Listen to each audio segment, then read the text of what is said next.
is part of it, but why do you feel that game's gone Liverpool's way? Well, obviously very disappointed with the results.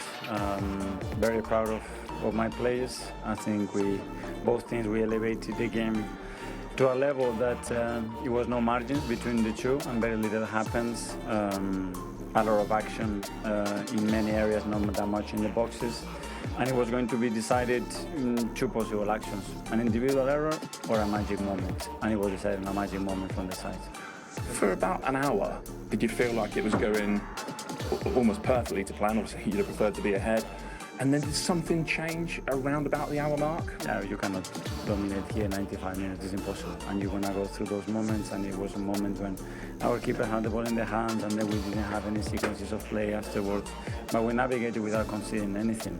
But at the end, again, I said, you need to find a way to win these big matches. A lot of times are individual magic moments that decide them, and for sure that was a case with an unbelievable free kick. For you and your team, how do you make that next step to win these big away games? Talked about it before the match. Incredible record in big games, but just here, the Etihad, that next step. Yeah, that you have to put the ball in the back of the net when you have it. We were much better than last year when we drew the game. Much better. No difference.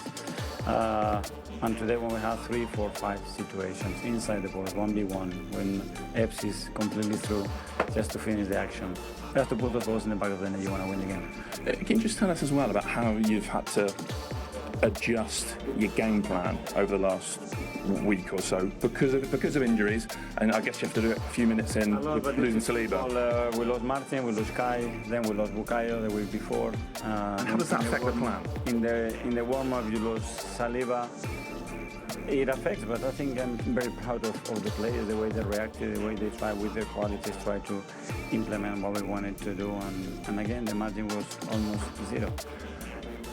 If you take more risk in a game like that, as tight as that, against high quality opposition like that, what are the potential downsides? I just wonder if you stood here now thinking it could be... Why more than risk that you want to take when you go man-to-man from the keeper and you want to play every ball from the back, so... Yeah, okay, well I guess, I mean, there'll have been Arsenal fans, I'm sure, okay? There'll have been Arsenal fans driving here today thinking, start Eza, go for it. And of course, if you think that's the best way to win, you would have done that. 100%. Yes, but what are the potential downsides of that? Well, he's been 4 or 5 days with us, that's all. And we need to glide him, and he had a very good exposure today, and fully believing in the players that they played. How big a setback is it? I guess it's hard to judge, right? So early in the season, but it's obviously it's a big game lost. We just have to take a lot of positive from the game, the way we competed. I haven't seen Liverpool at home suffering like they did against us, so we go again. That's really interesting, Robbie Earle. He said there that William Saliba, they lost to an injury in the warm-up, and yet he started the game and was taken off after 5 minutes. How do you look at that?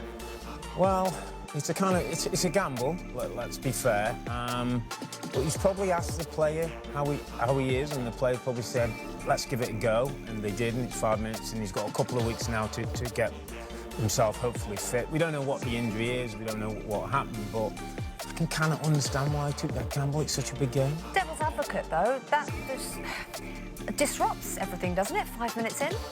Oh yeah, but of course you expect him maybe to make it through. Like Rob says, he probably spoke to him. He might have said, we just don't know. There's no point speculating. For me, the takeaway of this game is I'm not looking at this game in particular. I'm looking at the bigger picture. What do those two teams look like? And there's nothing in it. There was nothing in it today. There just wasn't. There was one amazing free kick from a player that was able to do it. Clap your hands, got the 3 points. They earned them because of that. Well done. But generally, this is week 3. Like, there's 38 games. Let's think about what they look like. The injuries are a concern already for Arsenal. That's one thing to know. The window, Liverpool look like they're going to strengthen with a couple of players possibly tomorrow. I'm looking at Arsenal evolve. I thought they were better than last year. And right now, I looked at those two teams, there's nothing in it. But you looked at the team sheet and the squads beforehand, and you did say Arsenal's bench is much stronger. They have better strength and depth. So should there have been more in it? Should Arsenal have made those moments count? Well, I think when you're missing your star player in Bukayo Saka, and I know there's more strength now, and you look at the starting lineup, and it's like, well, there's not much in it. They're missing the best player in Saka. But it's a good point. They did have a better bench today, but there's still, apart from the free kick, there was nothing in it.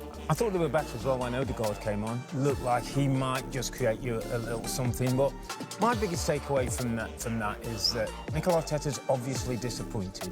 But his biggest job now is to keep belief around that football club. There will be a narrative back. It will start that, oh, it's Arsenal again. They can't quite get the job done. He's going to make sure that that doesn't, you know, we can all talk about it. But in that dressing room, in that locker room, the belief's got to be there. Because for 45 minutes, they dominated Liverpool, weren't able to score, and in the end, a brilliant goal's been the difference between the two teams. And it's a problem when a narrative can go on for 2 weeks because, of course, it is international football. No, the second it leaves their foot. Did you know? Well, luckily we could practice. Since we started the season, we could practice some free kicks. Well, I feel this was a little bit farther. Well, I was like 32 yards. Okay, thank you. I was like, I take a risk. I was confident in myself, so I tried it, and yeah, finally, a long time ago. Why finally? Because it was a long time ago, you know, when you practice all the time, and now, to be honest, I should mention Trent, because as you know, he was taking the free kicks because obviously he has an unbelievable shot. But yeah, finally I could have my chance, and yeah, did it. You mentioned Trent. Actually, on commentary, Cristiano Ronaldo was mentioned with the technique. So when you talk about practice, is that obviously it's that technique that you practice again and again and again?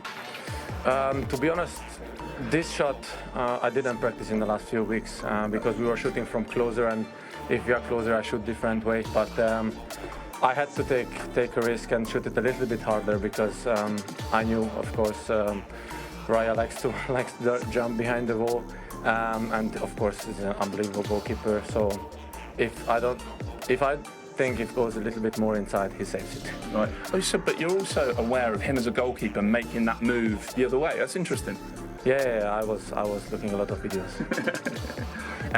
Does it take risk to win a big game like that? I think you've used that word a couple of times. Yeah, of course. They had an unbelievable season last season, and of course the two before that as well. 3 times in a row becoming second.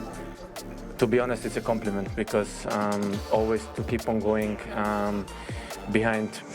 Or with City, with us, with Chelsea, with these kind of teams, it's really hard, and they always do it, and they have an unbelievable team, unbelievable coach. So we have to keep on fighting. I just want to ask you that. Well, we all want to talk about goals after the game, but something you need a special goal to win a big game, and it certainly was that. And I think Liverpool on the second half performance deserved it. They were just a little bit sharper. Sometimes maybe at half-time we talk about tactics, but I bet you the manager probably just said, listen, you need to liven up a little bit more forward passes. Something made a bit of difference, gave them energy. Obviously, Jones with the free kick there. And for all Arsenal, a bit like when they were at Old Trafford, if Arsenal attack and play that day and today, it just wasn't good enough, not sharp enough. They need to do better. Do you agree with that, Pierre? Look, I wouldn't say that Arsenal were at the level where they didn't deserve to win the game. I don't think anyone really deserved to win the game. There's always going to be a moment, I felt, today to make sure they win the game. But this is the difference where it's all about the risks. That's the side of it that Arsenal have to do at this point in time. Forwards have to take risks if you want to be able to win. Because the manager had to take more risks as well. Look, I think he made substitutions at the right time. I think the game plan was going the right way for Arsenal. I think the signs of Eze coming on, of course, he got into the back of the Liverpool defenders and nearly caused problems there. But we want to see him earlier. That's probably the one thing I'd say. There's a lot of talk last season of Arsenal and what he needed.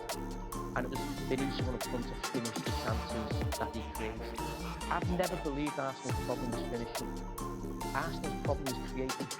That was the problem for them last season. They don't create enough. You can look at sort of the goals they scored, their XG, the numbers, all that. It's all there in black and white. And I felt from last season, Arsenal needed to sort of shift slightly, become more proactive with the ball. So you bring Zubimendi in on the ball. Okay, you bring the guy up front. Eze's coming. It's only 3 games, but in the 2 away games that we've seen Arsenal this season, nothing has changed. Heavily reliant on set pieces, don't create anything in open play, and are the best team in Europe for me defensively. I think it's great when you have a defensive record like they have, and they're very good at set pieces. We've got to give Arsenal a thumbs up for that. But if you're just dependent on that all the time, then you come to it like Liverpool, where you go to set pieces. Liverpool are defending well. Obviously, it's hard to score at Liverpool. To do something a little bit different, Rice and